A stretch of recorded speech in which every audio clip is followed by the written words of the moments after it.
అందరికీ నమస్కారం అండి. చాలామంది ఈ మధ్యకాలంలో ఆడపిల్లల భర్తలను వేధించే వాళ్ళు ఎక్కువైపోయారు. దానివల్ల కూడా చాలా ఇబ్బందులు పడుతున్నారు. ఆడవాళ్ళకే ఇబ్బందులని అనుకోకూడదండి, మగవాళ్ళు కూడా ఇబ్బంది పడుతున్నారు. టార్చర్ భరించలేని వాళ్ళు ఉన్నారు, బయటికి చెప్పుకోలేని బాధలు ఉన్నాయి వాళ్ళ దగ్గర. ఎందుకంటే అనుమానం పడే భార్య ఒకళ్ళు ఉంటే నువ్వు అక్రమ సంపాదించుకురావాలనే భార్య ఒకళ్ళు ఉంటున్నారు.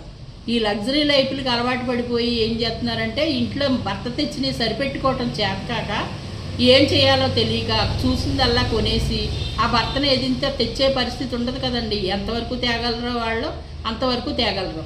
అందుకని భర్తను ఏదించే పని పెట్టుకోకూడదండి. కష్టపడి వస్తారు, గౌరవంగా చక్కగా చూసుకుని ఇంట్లో పిల్లలు భార్య భర్తలు సంతోషంగా రోజు గడిపేలాగా చూడాలి. ఇంట్లో ఆడవాళ్ళు ఎన్ని కష్టాలున్నా ఎన్నున్నా ఇంటికి వచ్చి భార్యని బిడ్డల్ని చూసుకునేటప్పటికి మగవాడి కష్టాలు ఎగిరిపోతాయి.